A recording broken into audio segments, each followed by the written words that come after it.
ఏం పాపం చేశారని వల్లభనేని వంశీని ఇదే కమ్మ సామాజిక వర్గానికి చెందిన ఎక్స్ఎమ్మెల్యే, ఆ పార్టీకి సంబంధించిన ఎక్స్ఎమ్మెల్యే ఇదే వల్లభనేని వంశీని ఇన్ని రోజుల పాటు జైల్లో పెట్టారు. ఒక కేసులో బెయిల్ వస్తేనే బెయిల్ వచ్చేదాకా గమ్మనుంటారు.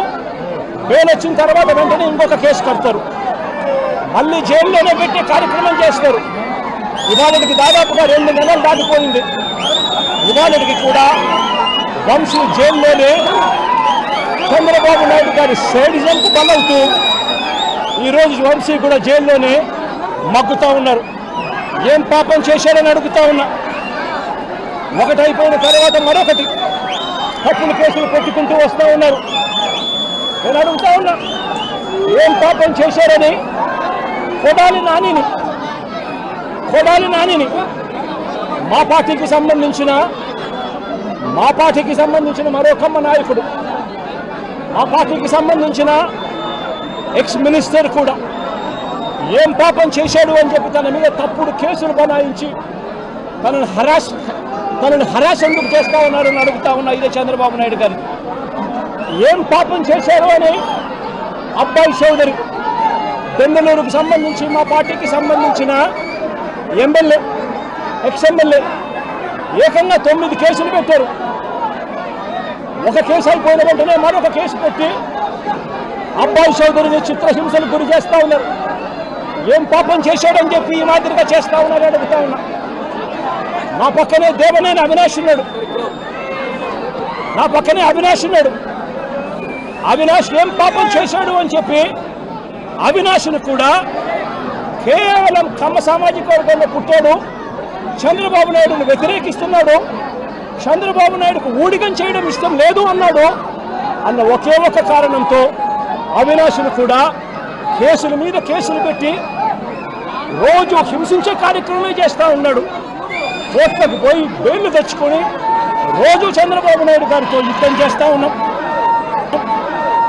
నేను అడుగుతా ఉన్నా, ఏం పాపం చేశారు అని తలసిల రఘురామ్ మా పార్టీకి సంబంధించిన ఎమ్మెల్సీ నాతో పాటు 15 సంవత్సరాలు నాతో పాటు ప్రయాణం చేశాడు. ఏం పాపం చేశాడు అని చెప్పి ఆయన మీద 3 కేసులు పెట్టి ఆయనను కూడా చిత్రహింసలకు లోన్ చేస్తూ ఉన్నారు. ఏం పాపం చేశారని అడుగుతా ఉన్నా.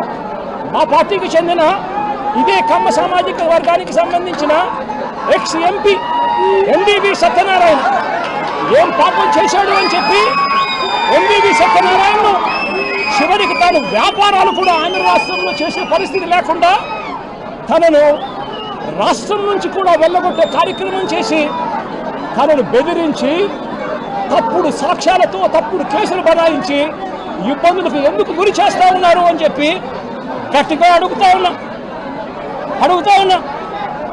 ఏం పాపం చేశారు అని నంబూరు శంకర్రావు మా పార్టీకి సంబంధించిన ఎక్స్ఎమ్మెల్యే నంబూరు శంకర్రావు ఏం పాపం చేశారు అని చెప్పి ఆయన మీద కూడా తప్పుడు కేసులు బనాయిస్తూ ఉన్నారని అడుగుతా ఉన్నా.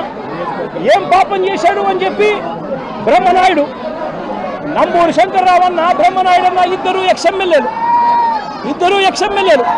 ఒకరు బెదకూరుపాడు, ఒకరు వెనుకొండ, ఇద్దరు ఎక్స్ఎమ్మెల్యేలు ఏం పాపం చేశారు అని చెప్పి వీళ్ళని చిత్రహింసలకు లోను చేస్తూ తప్పుడు కేసులన్నీ కూడా బనాయించే కార్యక్రమం ఎందుకు చేస్తూ ఉన్నారని అడుగుతా ఉన్నా. నా పక్కనే తెనాలి ఎక్స్ఎమ్మెల్యే శివ ఉన్నాడు. ఏం పాపం చేశాడు అని చెప్పి శివాను కూడా తప్పుడు కేసులతో రోజు బెదిరించే కార్యక్రమం, కాలేజీలకు ఇవ్వాల్సిన ఫీజు రీయింబర్స్మెంట్ బకాయిలు పెట్టడమే కాకుండా కాలేజీలకు ఇన్స్పెక్షన్ అంట, మళ్ళీ కాలేజీల్లో వెరిఫికేషన్ అంట, మళ్ళీ రోజు హెరాస్మెంట్ అంట. ఏం పాపం చేశాడని చెప్పి చిత్రహింసలు పెడతా ఉన్నారని అడుగుతా ఉన్నా. ఏం పాపం చేశారు అని చెప్పి ఇదే కమ్మ సామాజిక వర్గానికి సంబంధించిన మా పార్టీ సానుభూతి పరుడు తాను మాత్రమే పోచాని కృష్ణమురళి నెల రోజుల పాటు సినీ దర్శకుడు, ఆయన డైలాగులు రాస్తారు సినిమాలలో, ఆయన కేవలం మా సానుభూతి పరుడు మాత్రమే. అలాంటి ఆయన్ను నెల రోజులు జైల్లో పెట్టారు. శ్రీకాకుళం నుంచి కడప దాకా రకరకాల స్టేషన్లన్నీ కూడా ఒక స్టేషన్ అయిపోయిన తర్వాత మరో కేసు పెడతారు. నెల రోజుల పాటు 9 కేసులు పెట్టి కోసారి కృష్ణమురళిని నెల రోజుల పాటు వివిధ స్టేషన్ల చుట్టూ తిప్పుతూ తప్పుడు కేసులు పెట్టారు. ఏం పాపం చేశారని అడుగుతా ఉన్నా. ప్రముఖ సినీ నిర్మాత దగ్గుపాటి సురేష్, దగ్గుపాటి రామానాయుడు కొడుకు ఏం పాపం చేశాడు అని చెప్పి తనకు వైజాగ్లో తన ల్యాండ్ను క్యాన్సిల్ చేశారు అని చెప్పి ఇదే చంద్రబాబు నాయుడు గట్టిగా నిలదీస్తూ అడుగుతా ఉన్నా.